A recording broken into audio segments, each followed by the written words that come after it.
चलिए, आप सब लोगों को मैं आज स्वागत करता हूं। जैसे आप लोगों को जानकारी होगी, जो घटना मोकामा विधानसभा क्षेत्र में हुआ है उसको जिला प्रशासन और पुलिस ने काफ़ी अति गंभीरता से लिया है। गंभीरता से लेते हुए पूरी घटना का छानबीन भी पुलिस द्वारा पुलिसी कार्रवाई के तहत की जा रही है। कांड दर्ज हुआ है और पुलिसी कार्रवाई अलग से चल रही है। हम लोग इस घटना को बहुत ही सीरियसली देख रहे हैं और घटना के बाद काफ़ी हम लोगों ने कार्रवाई की है। आज जो गिरफ्तारी हुई है इसके संबंध में एसएसपी साहब और केस के डिटेल संबंध में आपको बताएंगे। आचार संहिता बहुत ही एक मजबूत स्तंभ है पूरा इलेक्शन प्रोसेस में, और इलेक्शन कमीशन का स्पष्ट निर्देश है कि बाई लॉ इलेक्शन होगा तो उसी का अनुपालन 100% करने में हम लोग लगे हुए हैं और कराएंगे भी। कोई भी असामाजिक तत्व किसी भी प्रकार की प्रयास करेगा कानून तोड़ने का, आचार संहिता तोड़ने का, या किसी भी प्रकार की इन्फ्लुएंस करने का कोशिश करेगा तो उनके विरुद्ध कठोरतम कार्रवाई की जाएगी। हम लोग 100% आर्म्स डिपोजिशन करने के लिए आदेश दिए हैं और लगातार जल्द से जल्द जितने भी लीगल आर्म्स हैं वो भी डिपॉजिट हो जाएंगे। चेकिंग पॉइंट्स हर विधानसभा में 50 के ऊपर पॉइंट्स बनाने के लिए निर्देश दिया गया है, जिसमें सीएपीएफ के माध्यम से भी चेकिंग कराई जाएगी। सेजर पूरे राज्य में पटना जिला में सबसे ज़्यादा सेजर अभी तक का हुआ है। लगातार सीएपीएफ सक्रिय हैं और पर्याप्त मात्रा में सीएपीएफ के बल उपलब्ध है। वो पुलिस बल और मजिस्ट्रेट के साथ लगातार चेकिंग की कार्रवाई लगातार कर रहे हैं और सेजर भी कर रहे हैं।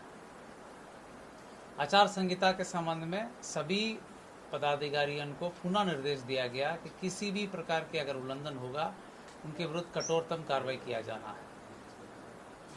जहाँ तक इलीगल आर्म्स की बात है उस पर और तेज़ी लाई गई। जहाँ जहाँ आवश्यकता हो सीएपीएफ को भी यूज़ करके उसमें छापामारी की जा रही है, और जहाँ पर भी ऐसे सूचना मिलेगी वहाँ पर हम लोग छापामारी करके कांड भी दर्ज करेंगे, उक्त असामाजिक तत्वों को जेल भेजने का काम भी करेंगे। कहने का मतलब इलेक्शन कमीशन द्वारा दिए गए निर्देश पूरे लॉ और कानून को फॉलो करके इलेक्शन की प्रोसेस संपन्न होगा, वो बिल्कुल होगा, उसको पालन कराया जाएगा। उसमें कोई भी बाधा उत्पन्न करेंगे उनके विरुद्ध कठोरतम कार्रवाई की जाएगी। मैं फर्दर जो केस संबंधित डिटेल से एसएसपी साहब आपको ब्रीफ करूँगा।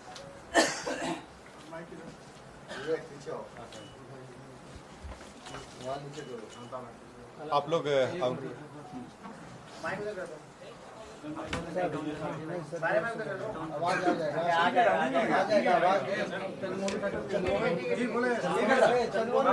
बोलिए सर, बोलिए सर स्टार्ट कीजिए। आप लोग अवगत हैं कि 30 तारीख को एक गंभीर घटना घटी थी और जो दुर्भाग्यपूर्ण था कि इस तरह की घटना नहीं होनी चाहिए थी। इस घटना में जो तारतर गांव है उसके समीप में दो पक्षों जो वहाँ प्रत्याशी थे वो उन दोनों के काफिला आ रहा था और उन दोनों के बीच पक्षों में झड़प हुई और झड़प में पथराव हुआ, लोग घायल हुए और उसके बाद एक शव बरामद हुआ। उसमें जो दुलार चंद यादव हैं जो 75 वर्ष के रहने वाले हैं, उसी गांव के पास के रहने वाले हैं, उनका पूर्व में भी आपराधिक इतिहास रहा है, उनका शव बरामद किया गया। उसके बाद वहाँ पे दोनों पक्षों के द्वारा कांड दर्ज कराया गया। कांड दर्ज होने के बाद अनुसंधान प्रारंभ किया गया। पुलिस घटना की सूचना मिलते ही तुरंत पहुंची थी वहाँ पे और वहाँ से साक्ष्य भी इकट्ठे किए गए। घटनास्थल से कई जगह के फुटेज भी प्राप्त हुए जिससे क्या घटना हुई है उसके बारे में कई जानकारियाँ मिली। लोगों के गवाह भी सामने आए और उनकी गवाही भी ली गई। साथ ही कल मृतक का पोस्टमार्टम कराया गया, उससे भी हम लोगों को अहम सुराग मिले। जो अभी तक के अनुसंधान में आया उसमें उससे प्रतीत हुआ कि ये जो घटना हुई है ये आदर्श संहिता का उल्लंघन भी हुआ है। इसमें ये एक गंभीर मामला भी था। हम लोग इलेक्शन कमीशन के द्वारा निर्देशित भी किया गया था कि शांतिपूर्ण ढंग से इलेक्शन होना चाहिए, और इसमें जब अनुसंधान किया गया तो पाया गया कि जो प्रत्याशी हैं वो वहाँ पे मौजूद थे, उनके सामने में घटनाएं हुई हैं और जो कांड के मुख्य अभियुक्त भी हैं अनंत सिंह, उनकी आज गिरफ्तारी बेड़ना गांव से किया गया है। इसमें हम लोग को जो जानकारी प्राप्त हुई थी, इनके 2 सहयोगी भी इनके साथ में थे जो उस घटना स्थल पर भी थे और उनकी भी गिरफ्तारी की गई है। ये 2 व्यक्ति हैं मणिकांत ठाकुर जो नदवा गांव के रहने वाले हैं और दूसरा रंजीत राम जो लदमा गांव के रहने वाले हैं। इस पूरे मामले में 3 लोगों की गिरफ्तारी हुई है जो